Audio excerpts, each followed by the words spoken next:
ሁለተኛ ሳሙኤል ምዕራፍ 23 ከቁጥር 13 ጀምሮ አዲሱ መደበኛ ትርጉም ልጠቀም።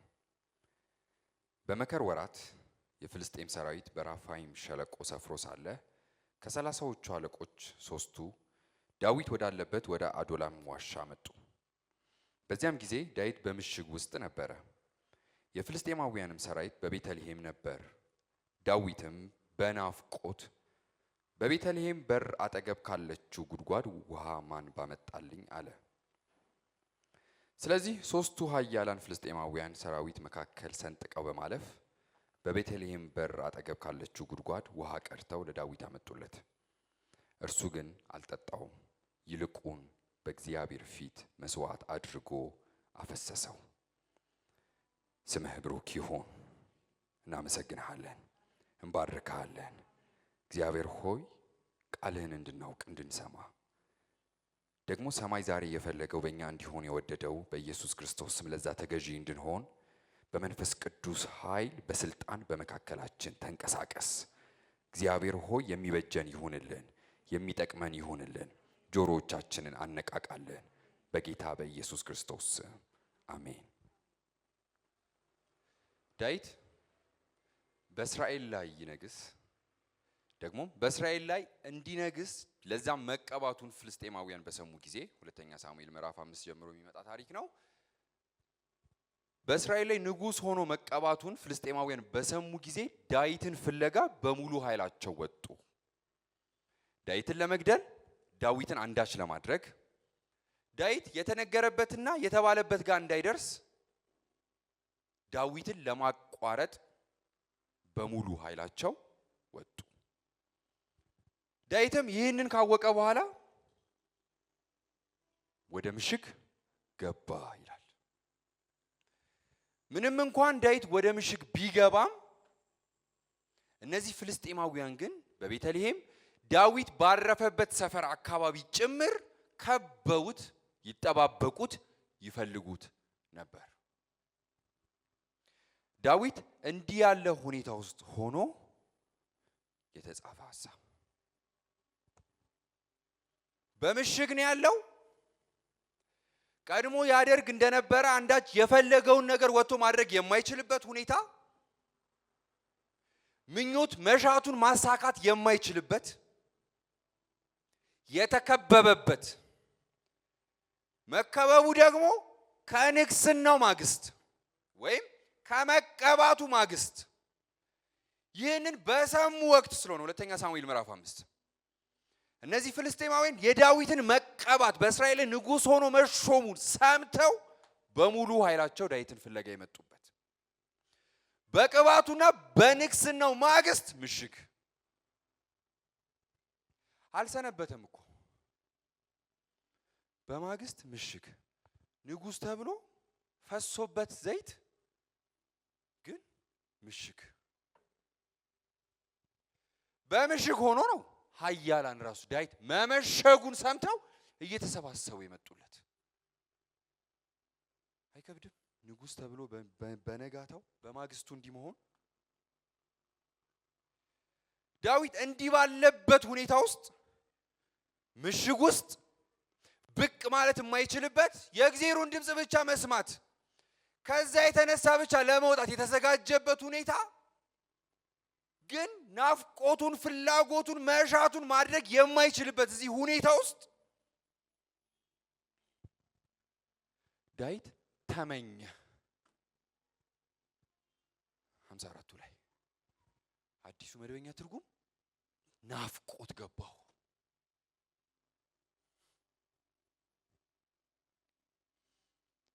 ዳዊት ከቤተልሔም ምንጭ ማን ውሃ ያመጣልኝ ይሆን ብሎ ናፍቆት ገባው፣ ምኞት ያዘው።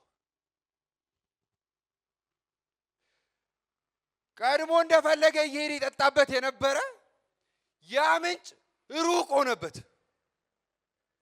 ናፍቆትና ጥማት ይዞት እንኳን እንደ ልቡ መውጣት የማይችልበት ቤተልሔም ያ አካባቢ በጠላቶቹ ተከበው ተይዞ ነበር። በምሽግ ሆኖ ተመኘ፣ ናፍቆት ይሏል አዲሱ መደበኛ ትርጉም። መናፈቅ ጀመረ።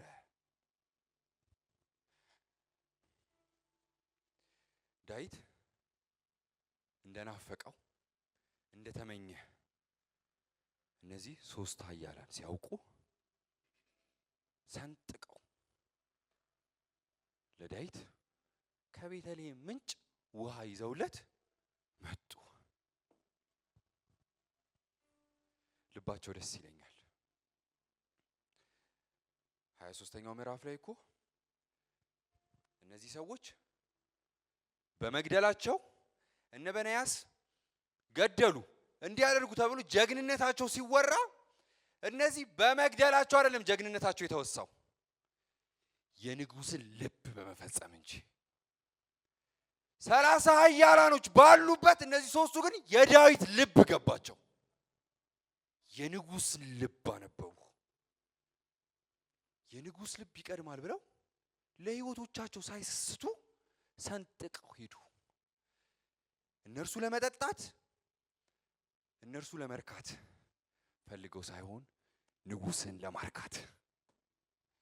እግዚአብሔር በዚህ ይባርከን። ሰንጥቆ የሚያስኬድ ኃይል፣ ለነፍስ ሳይሰስቱ ለአምላክ ልብ መኖር፣ ለንጉሥ መገኘት።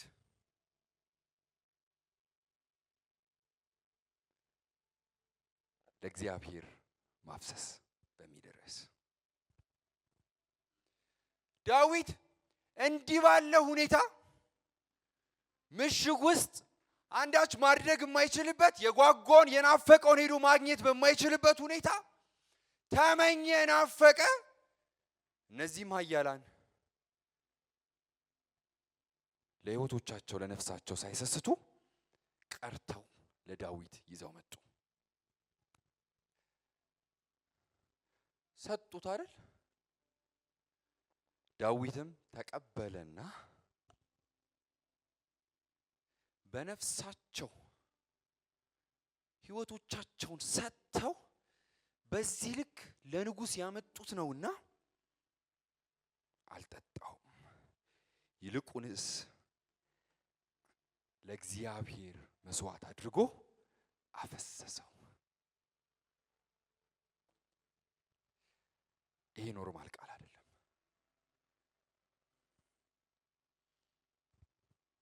ዳዊት ያፈሰሰው ናፍቆቱን ነው፣ ጉጉቱን፣ ጥሙን፣ መሻቱን ነው።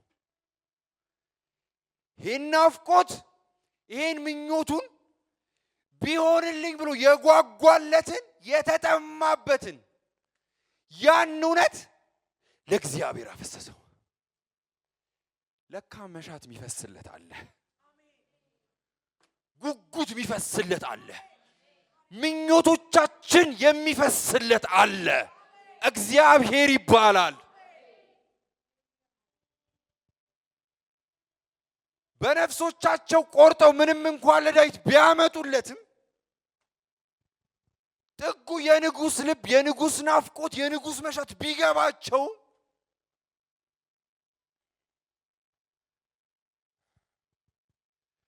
ዳዊትም በንግስናው ማግስት በቅባቱ ማግስት የተባለበት እያለ እንዳልተባለበት ምሽግ ሲገባ በዚህ ሁኔታ ውስጥ የመጣለትን ለእግዚአብሔር አፈሰሰው። ዛሬ እኮ እንዲህ አፍስሰንለት ልንሄድ እኮ ነው።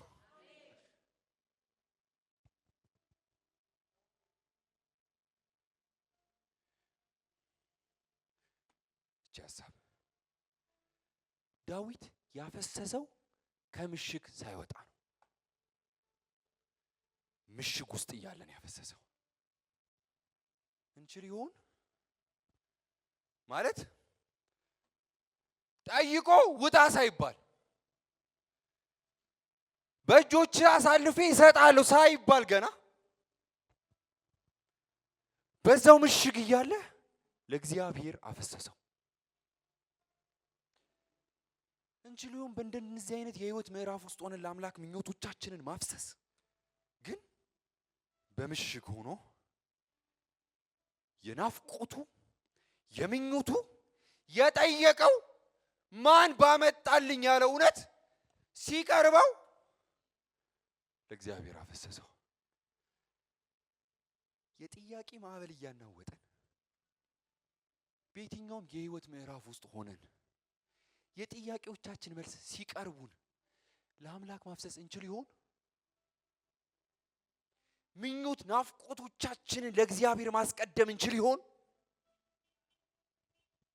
ለአንተ ማለት እንችል ይሆን?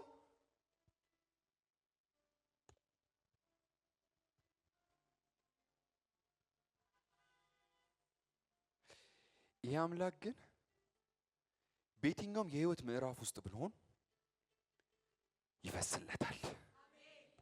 መሻት ናፍቆቶቻችን በሙሉ ይፈስለታል። ለእርሱ የተገባው በሙሉ ይገባዋልና ይፈስለታል።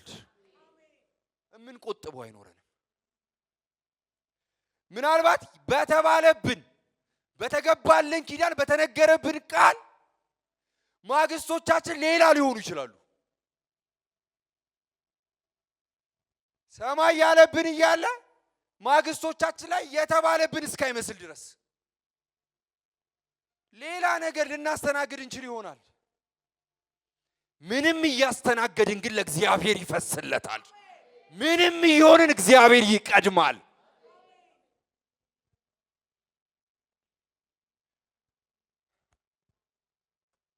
የተለመደውን እንጂ ቃሉ ቀላል አይደለም።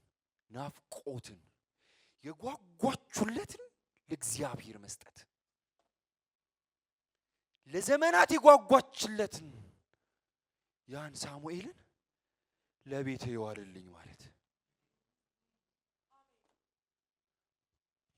ለዘመናት ያለቀሰችበት ያለማቋረጥ የተመላለሰችበት እውነት ይግባ እንጂ እጄ ላንተ ይዋልልኝ።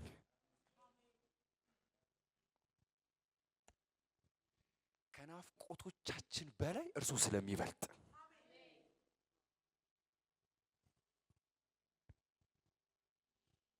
ዘዳግም 21 አዲሱ መደበኛ ትርጉም። ወገን የሆነ ዕብራዊ አገልጋይ ባሪያ አድርገህ ወንድም ሆነ ሴት ብትቀጥር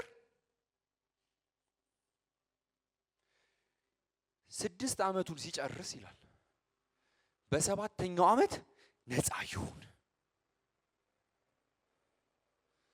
7ኛው ዓመት ሲሆን ነፃ ይሁን ተደንግጎለታል ይልና ነገር ግን ይህ ባሪያ ይህ አገልጋይ ጌታውን አንተንና ቤተሰብን ከወደደ ቃል በቃል ካንተ ጋር መኖር ደስ ከተሰኘ ካንተ መለየት ካልፈለገ አዲሱ መደበኛ ትርጉም ቃል በቃል ካንተ መለየት ካልፈለገ በቤት ደጃፍ አቁመህ ጆሮውን ብሳው፣ ከዛስ የእድሜ ልክ አገልጋይህ ይሆነልህ። ምን ማለት ነው?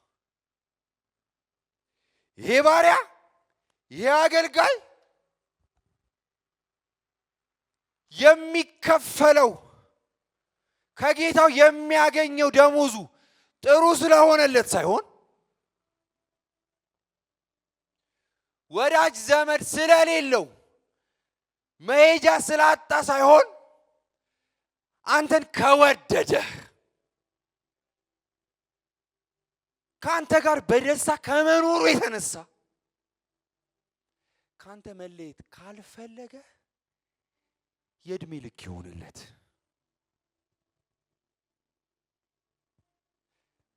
ምን ማለት ነው? ፈቅዶ ነፃነቱን ላንተ ይስጥ።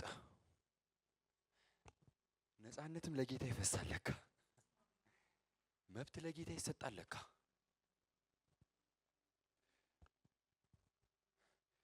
መሄጃ ስላጣ አይደለም የእድሜ ልክ አገልጋይ ሊሆን የፈለገው። ጥሩ ስለሚከፈለውም አይደለም። ከጌታው የሚያገኛቸው ጥቅማ ጥቅሞችን ፈልጎ አይደለም የእድሜ ልክ ሊሆን የወደደው።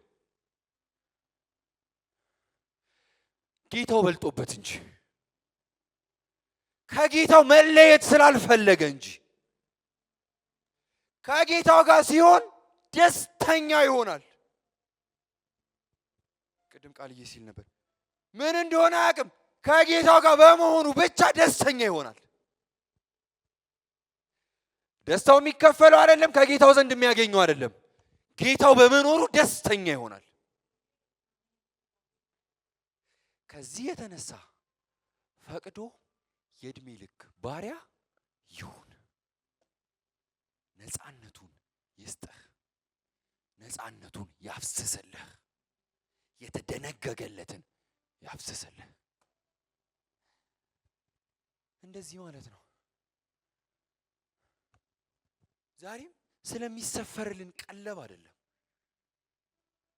ስላገኘነውም ስለሆነውም አይደለም፣ ከእርሱ ጋር መሆን እንጂ። የእድሜ ልክ እንድንሰጠው ዘመን ህይወቶቻችን እንድንሰጠው ያደረገን በምድር ስለተተመነልን አይደለም፣ ዘላለም ስለተዋበልን እንጂ። ከእርሱ ጋር መኖር ሽርጉድ የምናበዛው ከእርሱ ጋር መኖር በልጦብን እንጂ፣ እርሱ እግዚአብሔር በልጦብን እንጂ። ዛሬም ነፍሶቻችንን የምናፈስለት የሚያስፈልገን እያለ እርሱን የምናስቀድመው ህይወቶቻችን ላይ መጀመሪያ የሚሆንልን እርሱ እግዚአብሔር በልጦብን እንጂ። የእድሜ ዘመናችንን የሰጠነው ዛሬ ነፃነታችንን የምናፈስለት ከእርሱ ጋር መኖር ልክ እንደዚህ ባሪያ ከእርሱ መለየት ስለማንፈልግ እንጂ። ስለዚህ ምኞቶቻችንን እናፈስለታለን። ጠይቀን የቀረበልን መልሰን እንሰጠዋለን። ልክ እንደዛች ሴት የማይቋረጥ ሽርጉድ፣ የማይቋረጥ አገልግሎት፣ የማይቋረጥ ህይወት፣ የማይቋረጥ መስዋዕት ሆኖ መቅረብ። ሉቃስ 7 ላይ ያለችው ሴት ስምዖን ቤት ገባ። ኢየሱስ እንዲህ አለው፣ አንተ አልሳምከኝም፣ እንደ እንግዳ አልተቀበልከኝም። አይደለም እንደ ነቢይ፣ እንደ እንግዳ አልተቀበልከኝም። እቺ ግን አለ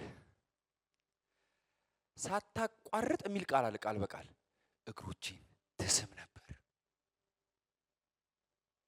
የማይቋረጥ ህይወት፣ የማይቋረጥ ማፍሰስ፣ ሰሞንኛ ያልሆነ የሆነ ጊዜ ያልሆነ ሲመልስ ብቻ ያልሆነ ሲፈታ ያልሆነ አንዴ ዘላለም ተውቧልና ዘላለም የሚፈስለት የማያቋርጥ አገልግሎት እየሰጠም የማያቋርጥ ሳይመልስም የማያቋርጥ። አልመለስም ተብሎ ክፍት አይለንም። ሰየው ነው ከመለሰ። ሽርጉድ ግን አይቋረጥለትም፣ አገልግሎት አይቋረጥበትም። ያቺ እንዳደረግ ዛሬም እናፈስለታለን። ምንም እየሆነ እናፈስበታለን።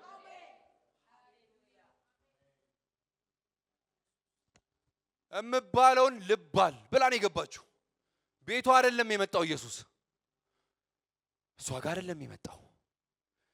መሲ መምጣቱን ግን ሰማች። አንድ ውድ የሚፈስለት እንደገባ ሁሉ ስም ቢሰጧት ስም የማያወጣላታል። ከትላንትናዋ የተነሳ የማያብራራት ገብቷል ሰፈሯ። በአካባቢዋ ተቀባይ በሌለበት የሚቀበላት እጁን የዘረጋ መንደሯ መጥቷል። ውዱን አነሳችለት።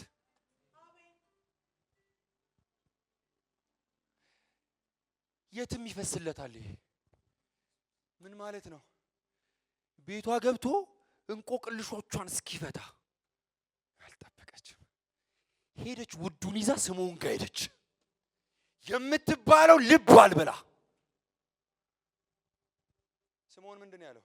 ማን እንደሆነች ቢያውቅ አለ እኮ ኢየሱስ ላይ ማን እንደው የተሰጣት ስም አለ። ሰፈር ውስጥ መንደር ውስጥ የምትባለው አላት። መንደሯ ለካ ስም ቅያሪ ገብቷል። ማንነት ለዋጭ ገብቷል። የእንደገና አዲስ ሰጪው ገብቷል። መንደር ማንነት ቀያሪ መጣ።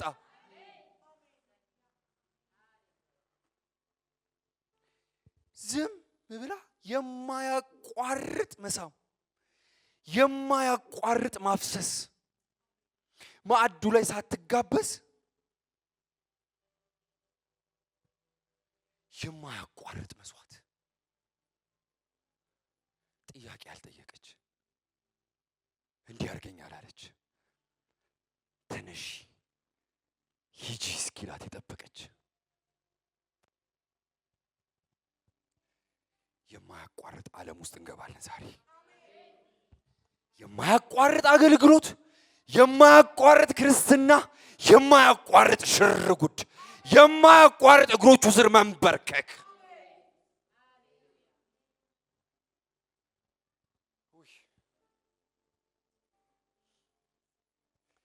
ኧረ እኔስ ለክብርህ፣ ኧረ እኔስ ለዝናህ ሽርጉድ ልበል ላገልግልህ፣ ጆሮዬን ልብሳ።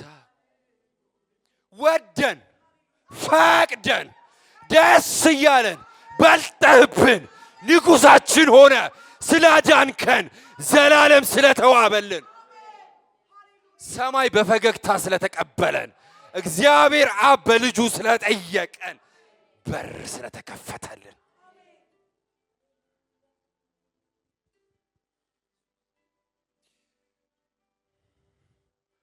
ጳውሎስ እንደዚህ ያለ ሁለተኛ ቆሮንቶስ ምዕራፍ 8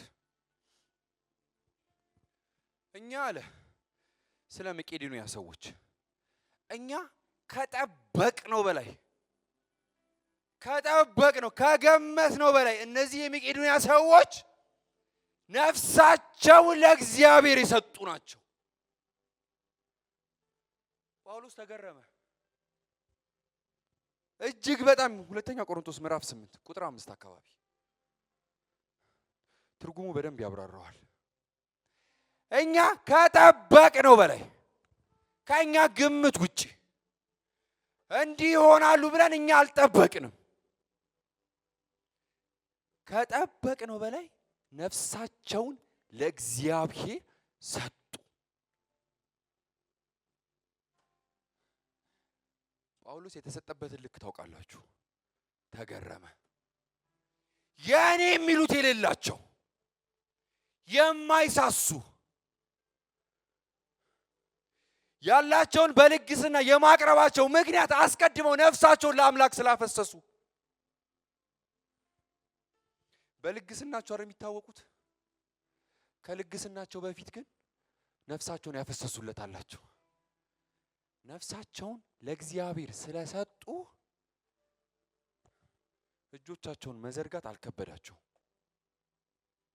ብዙ ጊዜ አሁን በዚህ ዘመን የምንታማበት እጆቻችን መዘርጋት የከበደው ነፍሶቻችን ለእግዚአብሔር ስላልፈሰሰ ነው። ብዙ ነገሮቻችን ላይ በጣም የከበደን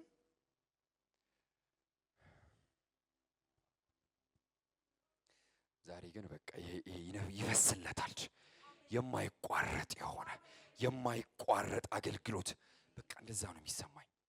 ሊቋረጥ ያለ ነገር ከብዙ ሸክም፣ ከብዙ መንገላታት፣ ከብዙ ተቀባይነት ማጣት የተነሳ የሚቋረጥ ነገር ቀድሞ ለአምላክ ይፈስለት የነበረ መስዋዕት፣ ይፈስለት የነበረ መንበርከኮቻችን ከአምላክ ጋር የሆነ ሊቋረጥ ያለ ነገር ይሰማኛል። እግዚአብሔር በምህረቱ ዛሬ ይቀጥለዋል።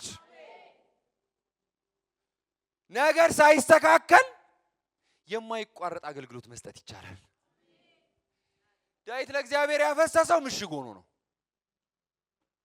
ፍልስጤማውያን ከዛ ከሰፈር ከአካባቢው ሳይርቁለት ሳይሄዱ ለእግዚአብሔር አፈሰሰ። ያፈሰሰው ደግሜ ሄጄ እቀዳለሁ ብሎ አይደለም፣ ደግሞም ያመጡልኛል ብሎ አይደለም። መሻት የሚገባው አለ። የጥያቄዎቻችንን መልስ እግዚአብሔር መልሶ ይውሰድብን።